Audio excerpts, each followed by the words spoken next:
My wife deserved to relax. That's what I told myself for 3 years. Every month, Sarah would pack a small bag and drive 2 hours to what she called the spa, a luxury wellness retreat in the countryside. Massages, yoga, meditation. She'd come back Sunday night, refreshed and glowing. I was happy for her. I worked long hours as director of supply chain for a manufacturing company. 60-hour weeks were normal. Sarah had sacrificed a lot for my career. The spa weekends were the least she deserved. My name is Robert. I'm 51 years old, and I thought I understood my marriage. I was wrong. It started with a credit card statement, not suspicious charges. The opposite, no charges at all. Sarah's spa weekends cost approximately $800 each. I'd seen the bills for years, but when I reviewed our statements for tax purposes, I noticed something strange. The charges had stopped 8 months ago. No spa, no hotel, no restaurant charges in that area. Nothing. But Sarah still went. Every month. Same routine, same packed bag, same 2-hour drive. I called the spa directly. I'd like to confirm my wife's upcoming reservation. Sarah Mitchell? The receptionist was apologetic. I'm sorry, sir. We don't have any reservations under that name. Actually, we don't have any record of her visiting in the past year. I thanked her and hung up. Then I did something I hadn't done in 23 years of marriage. I checked her phone while she was asleep. I found an address saved under Wellness Center. It wasn't a spa, it was an apartment building downtown, Unit 7B. And the contact photo attached to the directions was a man I recognized, Dr. Nathan Cross, Sarah's therapist. Sarah had started therapy 2 years ago. She said she was working through anxiety, stress from my work schedule, feeling disconnected, normal things for a marriage in its 3rd decade. I supported it completely. I even suggested couples therapy, but Sarah said she needed to work on herself first. I respected that. Dr. Nathan Cross came highly recommended. Successful practice, published author, specializing in emotional reconnection and personal fulfillment. Now I understood what that meant. I spent 2 days researching, not emotionally, methodically, the way I'd analyze a supply chain failure. Dr. Cross was 44, divorced. His apartment was in a high-rise downtown. His practice was on the 3rd floor of the same building, convenient for after-hours sessions. The State Board of Psychology had strict rules about therapist-patient relationships. Sexual contact between a therapist and current patient was a felony in our state, not just unethical, criminal. Sarah wasn't just having an affair. She was being exploited by someone in a position of trust. Someone who understood her vulnerabilities because she'd paid him to understand them. I felt many things, but above all, I felt clear. I consulted a divorce attorney, Margaret Chen, the same woman who'd handled my business partner's divorce 5 years ago. She was precise, experienced, and didn't waste time on emotion. If what you're describing is accurate, she said, you have grounds for a favorable settlement on adultery alone. But the therapist angle adds another dimension. The licensing board will want to know. I want to handle this carefully, I said. How carefully? I want to show up at his apartment, while she's there, with you present as a witness. Margaret raised an eyebrow. That's unusual. I'll bring flowers. It'll look like a surprise. She almost smiled. And the surprise is me. Over the next month, I gathered everything I needed. First, documentation. I created a timeline of every spa weekend for the past year. Credit card statements showing no charges. Phone records showing her location pinging from downtown, not the countryside. Screenshots of the address saved in her phone. I didn't need to catch them in the act. I just needed to establish the pattern. Second, I protected my assets. Sarah didn't know the full extent of our finances. She knew my salary, $310,000 per year. She knew about our retirement accounts, our house, our investment portfolio. She didn't know about the equity stake I'd acquired when the company restructured 2 years ago. Stock options worth approximately $600,000 at current valuation. She didn't know about the inheritance from my mother that I'd kept in a separate trust. $400,000, untouchable in a divorce. Total protected assets just over $1 million. I wasn't hiding anything illegal. I was simply aware of what was mine and what was ours. When the time came, the documents would speak clearly. Third, I prepared the moment. Sarah's next spa weekend was in 3 weeks. Same routine. She'd leave Saturday morning, text me that she'd arrive safely, go silent until Sunday evening. The plan was simple.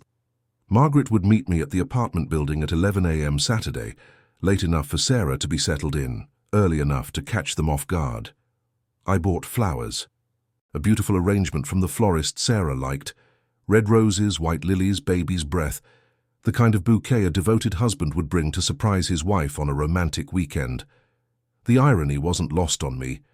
In the weeks leading up to the day, I behaved normally, went to work, came home, kissed Sarah goodbye each morning, asked about her therapy sessions.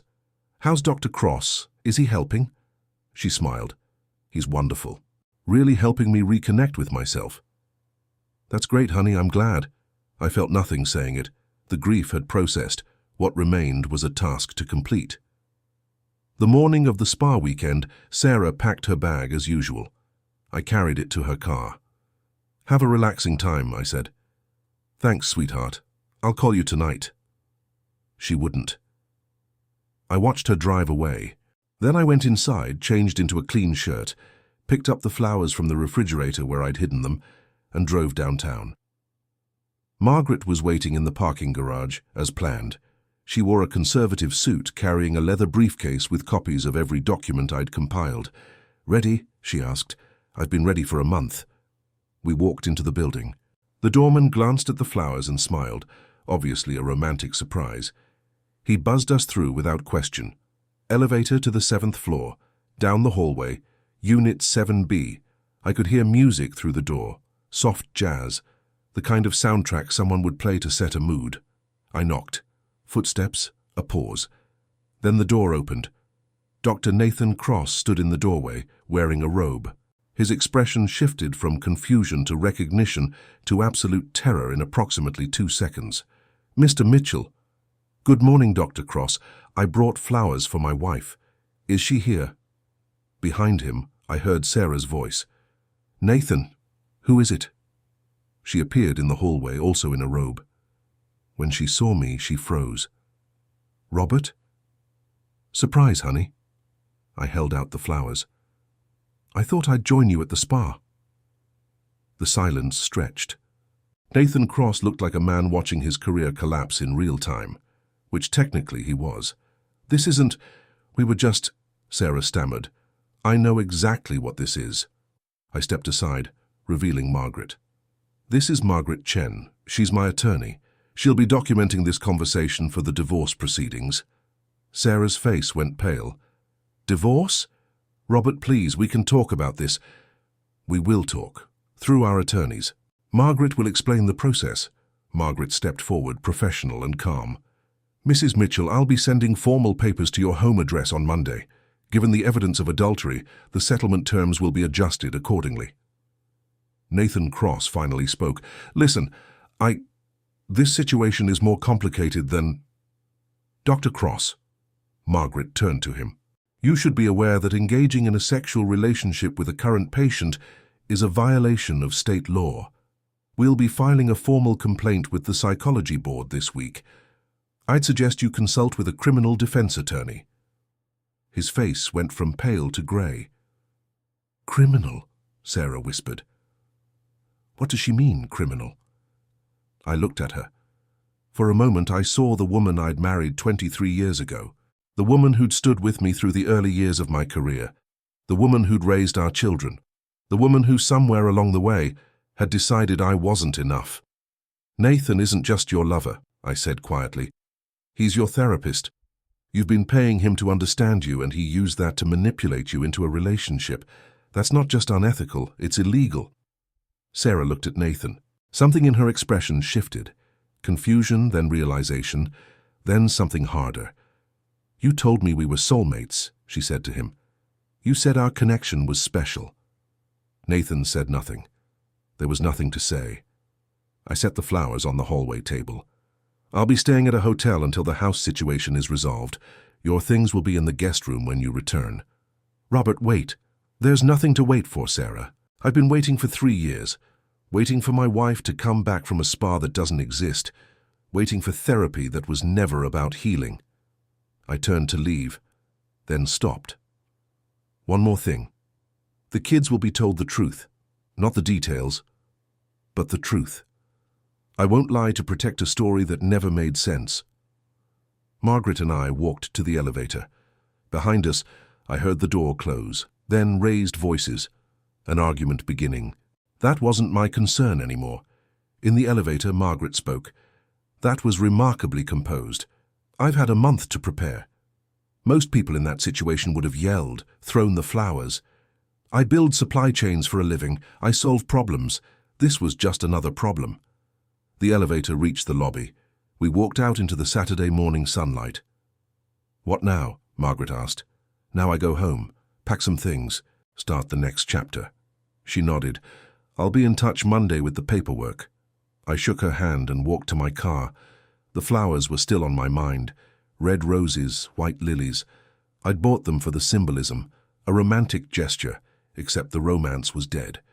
But also a reminder that I could still surprise someone, even myself. The divorce was finalized in 5 months. With documented adultery and the therapist misconduct, the settlement favored me significantly. Sarah received her fair share of marital assets, nothing more. The house, which I'd purchased before the marriage, stayed with me. I sold it anyway. Too many memories of waiting for someone who wasn't coming home. Dr. Nathan Cross lost his license. The psychology board found multiple violations, not just with Sarah, but with 2 other patients who came forward after the complaint was filed. A pattern. Criminal charges were filed, though I don't know the outcome. I stopped following the case. Sarah tried to contact me several times, apologies, explanations. A long letter about how Nathan had manipulated her, how she was also a victim. Maybe she was. I don't know. Manipulation and choice aren't always separate things. I didn't respond. Not from anger, there just wasn't anything left to say.